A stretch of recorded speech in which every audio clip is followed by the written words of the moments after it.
Hello नमस्कार, कसे आहात सगळे? मस्त मजेत आहात ना? तर आज बघा बागेतून किती छान फुलं निघाली आहेत बघा सगळ्या प्रकारची। तर आधी पहिले बागेत जाऊन आहे ना फुलं घेऊन येते। सकाळी सकाळी आपल्याला अंदाज येतो ना की कोणती कोणती फुलं आहेत ती, आणि मग त्याप्रमाणे पूजा करायला पण बरं पडतं। तर सगळी फुलं घेऊन आली पहिली आणि त्यांचे गजरे करून घेतले। त्याच्यानंतर केलं उंबरट्याला आणि तुळशीकडे मला ना तुळशीकडे ते लेपन करायला आवडतं बघा। रांगोळ्या किती छान दिसतात। ही मला जॉईन करताना जरा चुकली, पण तरी पण ठेवली, पण छान वाटते बघा तुळशीकडे पण रांगोळी। आणि तुळस बघा किती छान आता बहरली। मला पहिलं वाटलं नव्हतं की मी मध्येच अशी लावते, पण बघा छान बहरली। फक्त आपली थोडीशी काळजी घेतली ना तर कुठल्याही गोष्टी म्हणतात ना काळजीने प्रेमाने केलेल्या गोष्टी नेहमी सफल होतात। तर हळदीचं लेपन बघा मुलीने केलं, कारण कसं आपण मासिक पाळीनंतर जेव्हा पूजा करायला घेतो ना तर बऱ्याचशा गोष्टी करायच्या असतात। तर मी त्याला वेळ नव्हता आणि आज खरंच खूप घाईघाईचा दिवस होता, कारण संध्याकाळी नंदेचं केळवण पण होतं।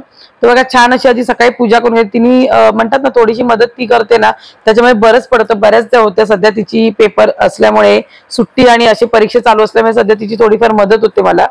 तर छान असं हळदीचं लेपन केल्यामुळे उंबरट्याची पूजा, तुळशीकडची पूजा झाली आणि मग देवघरातली आपली जी रोजची पूजा होती ना ती आधी पहिली करून घेतली। बरेच जण म्हणतात की तू पूजा नियोजन करून करते का? तर अजिबात नाही, कारण कधी कधी कसं होतं मी ठरवते की मला आज हे करायचं, पण प्रत्येक वेळी बाजारात तशी फुलं वगैरे मिळतील की नाही पण प्रश्न असतो। जसं आता मला बघा काल मी फुलं शोधायला गेली होती बाजारात, पण खूप महाग होती। आणि एवढी महाग फुलं मी जे म्हणते किती असू दे मी पूजा जरी करत असेल तेवढी महाग फुलं पण मी आणत नाही, खूपच महाग होती। आणि गजरे त्यामुळे स्वस्त होते, तर मी गजरे घेऊन आली काल। आणि जोडीला जास्वंद सध्या फुलतात आहे, जास्वंद आहे, तगर आहे, त्याच्यामुळे म्हटलं मी जास्त फुलांवरती पैसा खर्च नाही केला, तर मी गजरे घेऊन आली। आणि मंगळवारचं 99% तरी माझ्याकडे गजरेच असतात। तर मी ठरवून अशी पूजा करत नाही की बाबा आज असा दिवस आहे तर मी हे करीन। जी फुलं अवेलेबल असतील आणि जी त्यावेळी मिळतात ना त्या फुलांवरती मग ते आपण ठरवायचं की मग मी ठरवते की मला आता पूजा कशी करायची आणि कोणत्या देवाला कोणतं फुल व्हायचंय, कसं व्हायचं आणि कसं छान दिसेल हे मी त्यावेळी ठरवते। तर छान बघा अशी सगळ्यांना देवींना वगैरे गजरे घालतात। आणि देवींना जेव्हा गजरे घालतो ना आपण त्याच्यानंतर देवीचं स्वरूप खरंच सांगते खूप छान आणि म्हणतात ना 100 पटीने खुलून येतं आणि आपल्याला पण ते बघायला छान वाटतं। तर छान अशी आधी देवपूजा करून घेतली, कारण सकाळची वेळ असते आणि सकाळी पाण्याची वेळ, त्यामुळे मूळ जी देवपूजा असते ना ती आधी करून घेतली आणि बाकीची कामं करून घेतली। आणि त्यानंतर जो मी म्हणलं नाही की मंगळवारचं मी धनलक्ष्मी कुंचनची सेवा करते दर मंगळवारी, तर ती पूजा करायची बाकी ठेवली होती। बाकीच्या सगळ्या पूजा करून घेतल्या होत्या, तर ती पण नंतर करायला घेतली। बघा कोणतीही तुम्ही सेवा करता किंवा एखादी पूजा मांडता तेव्हा तुमचं मन शांत असणं गरजेचं आहे। कारण कधी कधी कसं होतं आपण घाईघाईमध्ये एखादी पूजा करायला जातो आणि बऱ्याचशा गोष्टीवर राहून जातं, एखादी गोष्ट नसते वगैरे। तर आजची पूजा कशी वाटली मला नक्की सांगा, आणि आजच्या पूजेमध्ये नवीन काय आहे, कारण बऱ्याच जणांना माझी पूजा आवडते, तर याच्यामध्ये नवीन काय आहे ते तुम्ही मला सांगायचंय। मी तुमच्या कमेंटची नक्कीच वाट बघणार आहे। बघूया किती जणांना समजते की मी आज काय नवीन पूजेमध्ये मांडलंय। तर इकडे पूजा वगैरे झाली, घरातली छोटी कामं आटपून घेतली। आज मंगळवारचा उपवास असतो त्याच्यामुळे थोडं काम कमी होतं जेवणाचं, पण आज आमच्याकडे होतं केळवण। तर बघा इकडे डेकोरेशन चाललंय, मुलगी डेकोरेशन करते। तिचं म्हणणं होतं की मला व्हिडिओत घेऊ नको, कारण तिला नाही आवडत। तर ठीक आहे, प्रत्येकाचा म्हणतात ना आवडीचा भाग असतो। आणि माझं इथे चालू होतं जेवणाचं काम, थोडंफार मी जेवण केलं होतं आणि म्हटलं केळवण म्हटलं की म्हणतात ना थोडंफार असं म्हणतात ना एक वेगळं म्हणजे पंचपक्वानाचं ताट दिसलं पाहिजे, हे माझं स्वतःचं पण वैयक्तिक मत आहे। कारण त्याच्यामुळे कसं आहे येणाऱ्या व्यक्तीला ना म्हणजे आपलं ताटातलं जेवण बघूनच तिचं तृप्त म्हणजे आत्मा पण तृप्त होतं आणि पोट भरलं जातं। म्हणजे येणारी जी व्यक्ती असते कोणी असू दे मग ती तृप्त भावनेने जाते। आणि मला खरं सांगते असं करून म्हणजे खाऊ घालायला खूप आवडतं। बऱ्याचदा माझ्याकडे म्हणजे खरं सांगायचं तर मी खूप लांब राहते असं प्रत्येकाचं मत आहे, त्याच्यामुळे कोणी यायला बघत नाही। आणि जर कोण येणार असेल ना तर ते सगळे जेवायलाच येतात आणि मला खरंच खूप बरं वाटतं जेव्हा माझ्याकडे कोण जेवायला येतं तेव्हा। त्याच्यामुळे कोणी जेवायला असेल ना तर मला खरंच आनंद होतो। तर आज म्हटलं काहीतरी वेगळं करूया, पण वेगळं असं पण नाही म्हणजे मला पारंपरिकच करायचं होतं, पण त्याला थोडंफार असं की बाबा एखादी गोष्ट म्हणजे प्रत्येक गोष्ट म्हणजे जसं आपल्या एका ताटामध्ये जेव्हा चटणी, लोणचं, पापड, कुरड्या, भजी हा जो प्रकार असतो ना, वरण भात, भाज्या, पुऱ्या, श्रीखंड, गोड, हे जे काय असतं ना पारंपरिक, असंच मला ताट तयार करायचं होतं। तर त्या हिशोबाने मी तयारीला लागली। तर आणि 4 दिवसांनी जायचंय परत गावी, त्याच्यामुळे फ्रीज उघडला तर बघितलं तर भाज्या भरपूर होत्या फ्रीजमध्ये आणि आता काय करायचा प्रश्न पडला, कारण 4 दिवसामध्ये तर परत संपवायच्या पण आहे। तर कोथिंबीर भरपूर होती म्हणून कोथिंबीर वडी करायला घेतली पहिली। तर बघा छान कोथिंबीर धुतली, साफ केली आणि बारीक कापून घेतली आणि त्याच्यामध्ये मग आपलं रोजचा जो मसाला असतो म्हणजे जो आपला मालवणी मसाला, हळद, धना जिरा पावडर, मीठ आणि हिंग हे सर्व घातलं. त्याच्यानंतर आपलं चिंच गुळाचं पाणी, तांदळाचं पीठ आणि बेसन, आणि ते छान असं मळून त्याचे गोळे करून आपले जे वाफवतात तसं. बरेच जण म्हणतात की आमच्या म्हणजे आम्ही जी करतो कोकणातली जी कोथिंबीर वडी असते ती चवीला छान असते किंवा बाहेर पण छान, पण आमच्याकडे तशी होत नाही. त्याचं कारण सांगते. बरीच जण, मी खूप जणांकडे बघितलं की वड्यांमध्ये ना आलं लसूणची पेस्ट टाकतात. तर मी खरं सांगते चव बिघडते. आलं लसूणची पेस्ट तुम्ही टाका, पण कोणत्या वड्यांमध्ये? ज्या तुम्ही फ्लावरची पानं, फ्लावर आहे, कोबी आहे, त्याच्यानंतर पालक आहे, किंवा नवकोलाची जी पानं आहेत, नवकोलाच्या पानाला पण एक वेळ नाही घातलं तरी चालते. पण ह्या ज्या 4 प्रकारच्या ज्या तुम्ही वड्या जेव्हा तुम्ही करता ना, त्याच्यामध्ये तुम्ही आलं लसूण नक्की टाका. कारण कसं असतं, फ्लावरचं पान, कोबी हे उग्र वासाची पानं आहेत, त्याच्यामुळे त्याच्यात तुम्ही आलं लसूण टाकलं तर इट्स ओके, ते चांगलं वाटतं. पण जर तुम्ही कोथिंबीर म्हणा किंवा अळूवडी आहे अशा किंवा अशा ज्या वड्या करता किंवा मेथी आहे, याच्यामध्ये जर तुम्ही आलं लसूण टाकलं तर चव पूर्णपणे बिघडते. ही आजची एक टीप होती. बघा छान इकडे त्याचे उंडे म्हणतात ना उकडून घेतले. कैरी चटणी केली, कारण 4 दिवसापूर्वीच गावावरून आली, म्हणतात ना गावी आणि मुंबई चालूच आहे. तर छान कैरीची अशी चटणी केली, आणि गोड म्हणून बघा इकडे गुलाबजामुन कसे आपले गळून तयार करून ठेवलेत. कारण असं जर पूर्व तयारी केली ना तर आपल्याला वेळ पण भेटतो. आणि माझा अवतार तुम्ही बघितला असेल, तो अवतार होण्यामागे पण कारण आहे मेन. कारण घरी कोणतरी येतं आपल्या, तेव्हा आपण काय म्हणतो की घर स्वच्छ असायला पाहिजे. पण घर किती स्वच्छ करायचं त्याचं कारण हे बघा हे आहे. कारण गेले 4 महिने झाले हे काम चालू आहे, आणि याच्यामुळे घरात एवढी धूळ येते. आणि आमचं रोड साईड घर असल्यामुळे प्रचंड धूळ. आता ती रोजची धूळ साफ करायची की येणाऱ्या माणसाची आऊ बघत करायचं की स्वतःला बघायचं ना, कधी कधी खरंच खूप प्रश्न पडतो, आणि कधी काम संपतं असं झालंय. तर मरा हे रोजच आहे, आता रोज मरे त्याला कोण रडे. तसं त्यांचं ते काम चालू होतं. इकडे माझे गुलाबजाम छान करून झाले, आणि आमचं फायनल डेकोरेशन जे आम्ही थीम ठेवली होती, ऍक्च्युली आमच्या डोक्यात एक थीम होती ती कमळ. आता कमळ ही थीम का होती हे मला बघायचं होतं, नवऱ्या मुलीला कळतं का, आणि ते तिला ती संध्याकाळी ती गोष्ट कळली की थीम आम्ही का कमळ ठेवली होती. तर कमळ थीम ठेवल्यामुळे आमचं जे रुखवताचं ताट ठेवणार होतो त्याच्या खाली जे कमळ बनवलं तेही घरी बनवलेलंच आहे. ते कमळ इथे ओवाळताना पण बघा कमळाचा दिवा घेतलाय. पाठी डेकोरेशनला जे पान केलंय ते माझ्या मुलीने स्वतः बनवलंय. तर छान असं बघा आमची नवरी मुलगी आली, आणि मग तिच्यासाठी हे सगळं केलं होतं.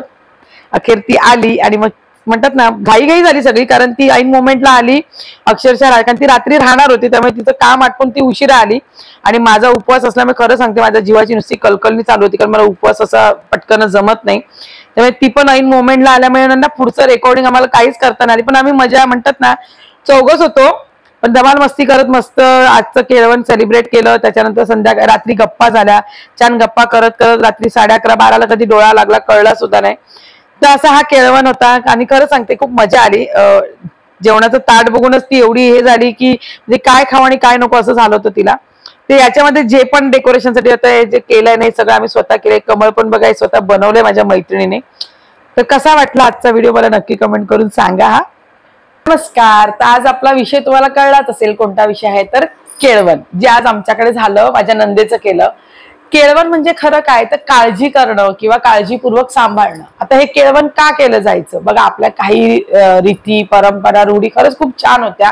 आपल्या पूर्वजांनी पूर्व विचार करून म्हणजे पुढचा विचार करून काही पद्धती केल्या होत्या. आता तुम्ही म्हणा केळवण म्हणजे काय, तर केळवण म्हणजे एखादी मुलगी जेव्हा सासरी जायला निघते तेव्हा तिला गोड आठवणींचा, कारण बघा पूर्वी दळणवळणाची साधनं नव्हती, आपल्याकडे जाणं येणं फार क्वचित व्हायचं. आणि जेव्हा एकदा मुलगी लग्न होऊन गेली काय तिचं माहेरी येणं खूप क्वचित असायचं, कोणत्या तरी प्रसंगामध्ये आली तर, किंवा तिचं येणं खूप कमी. आणि दळणवळणाची साधनं नसल्यामुळे डिस्टन्स भरपूर असायचा. आता ते सोयीस्कर झालंय, पण पूर्वी हा विचार होता. त्यामुळे मुली एकदा जर सासरी गेली तर ती परत कधी माहेरी येईल हे कधी माहिती नसायचं. मग अशा वेळी काय तर आपल्या मुलीला तिच्याकडे जाताना एक म्हणतात ना सुखाचं गाठोडं, आठवणींचं गाठोडं तिच्याकडे असावं म्हणून ही केळवणाची पद्धत होती. तर पूर्वी काय करायचे, केळवणाच्या निमित्ताने आपल्या ज्या घरात मध्ये जे नातेवाईक वगैरे आहेत किंवा जे आपले जवळचे जे कोण असतात त्यांना एकत्र आणून एक जेवणाचा प्रोग्राम केला जायचा. आणि त्याच्यामध्ये त्या मुलीला गोडधोड खाऊ घातलं जायचं, केळीच्या पानावरती ते जेवण वाढलं जायचं, आणि हा समारंभ केला जायचा. त्याचा उद्देश फक्त एवढाच होता आपल्या पूर्वजांचा की ती मुलगी जेव्हा सासरी जाईल तेव्हा जर तिला माहेरची कधी आठवण आली तर या सगळ्या आठवणीमध्ये ती रमेल आणि आपला पुढचा प्रवास जो आहे तो सुखाचा करेल. केळवणाचा खरा अर्थ काय, काळजी आणि काळजी करणं. म्हणजेच काय तर ती काळजीने आपली वाट बघेल, आणि जे सासरची लोक आहेत त्यांची ती काळजीपूर्वक पुढे ती म्हणतात ना पुढचा संसार तिचा हा काळजीपूर्वक करेल, हा त्या मागचा उद्देश होता. आता प्रथा बदलली, म्हणतात ना आता नवीन पिढी आली, पण आजही केळवण ही पद्धत आजही कितीतरी ठिकाणी ती रूढ आहे. बऱ्याच जणांना केळवण हा प्रकार माहिती नाही, काही जणांना तो माहित आहे, पण त्याच्या आता सवयी बदलल्या म्हणा किंवा पद्धती बदलल्या. केळवणाचा खरा उद्देश काय आहे तर एकत्र येणं, एकत्र येऊन एकमेकांची काळजी करणं. बघा केळवण म्हणजे आपण काय करतो आता घरी का करतात तर बघा जेव्हा ती नवरी मुलगी आता रूढी बदलल्यामुळे कसं नवऱ्या मुलाला पण केळवणाला बोललं जातं, तर पूर्वी फक्त मुलीला बोलवलं जायचं कारण मुलगी सासरी जाणारी होते. तर आता एक म्हणतात ना एक मजा मस्ती म्हणून सगळे एकत्र येण्यासाठी पण नवरा मुलगा आणि मुलीला आधीच बोलवलं जातं आणि केळवण हे लग्नाच्या आधी घातलं जातं. आणि तेव्हा एकत्र येतात, त्याच्यामुळे काय होतं की दोन कुटुंब एकत्र येतात, दोन फॅमिली एकत्र येतात. नवरा लग्न आधीच येत असल्यामुळे फॅमिलीमध्ये मग त्यालाही त्याचं बॉन्ड आपलं त्याच्यावर चांगलं होतं. म्हणजे दृष्टिकोन काय होता ती की मुलगी आपली ज्या घरात जाते त्या मुलाच्या घरातली फॅमिली आणि मुलगी आपली तिकडे जाणार आहे तर तिला संकोच वाटू नये म्हणून जी एकत्र येण्याची जी पद्धत आहे ना ती केळवण. आणि बघा केळवण हे आपापल्या पद्धतीने घालायचं असतं, पण मी तर म्हणेन की शक्यतो जर जमत असेल तुमच्याकडे वेळ असेल तर शक्यतो घरातच केळवण करा. त्याचं कारण सांगते. तर जेव्हा आपण घरात केळवण करतो तेव्हा ती व्यक्ती जेव्हा घरी येते, आता ज्यांच्याकडे वेळ नसेल, आता जसं काल माझ्या नंदेकडे वेळ नव्हता त्याच्यामुळे ती काल म्हणजे रात्री राहिली, ती आज सकाळी उठून ती जॉबला निघून गेली. पण ती रात्री जी राहिली त्याच्यामुळे कसं झालं तिच्या मनात काय चालू होतं, तिला पुढे आता काय करायचंय काय असं आमचं बोलणं चालू होतं. माझी मुलगी आणि ती बोलत बसली, आत्या आणि पुतणीचं बोलणं चालू होतं. म्हणजे कसं होतं एक नात्यामध्ये ना बांधिलकी राहते आणि मग आपली मुलं सुद्धा आहेत ना अटॅच होतात फॅमिलीमध्ये. जर तुम्ही तुमच्या मुलांना जर आपल्या फॅमिलीसोबत अटॅचच नाही केलं तर मुलांना आपली आत्या कोण, काका कोण, मामा कोण, मावशी कोण किंवा त्यांच्यासोबत बोलायचं कसं हा प्रश्न पडतो. बऱ्याचदा बघा तुम्ही बघा मुंबईची मुलं जेव्हा आपण इतर फॅमिली मेंबर सोबत किंवा गावच्या ठिकाणी जातो ते मुलं बोलताना चचरतात किंवा गावातले पण जे आपले काका मामा असतात ना ते आपल्या पुतणी बरोबर किंवा भाच्यावर बोलताना विचारपूर्वक बोलतात, कारण त्यांचा संबंधच कधी आलेला नसतो, कारण ते त्यांचं कधी बॉन्डच निर्माण झालेलं नसतं. मग हे जे बॉन्ड असतं ना हे निर्माण करण्याचं काम आई वडिलांचं असतं. आणि ते कसं करू शकतात ते हे जे आपले काही जे छोट्या छोट्या प्रथा आहेत ना, जे छोट्या छोट्या गोष्टी आहेत, रीतिरिवाज आहे, याच्यातून तुम्ही आपल्या मुलांना त्यांच्यासोबत बॉन्ड मध्ये आणू शकता. तसंच हा प्रकार आहे की केळवण मुलीला जेव्हा घातलं जातं तेव्हा मुलगी त्या प्रत्येक नातेवाईकांच्या घरी जाते, त्या निमित्ताने ती घरी जाते.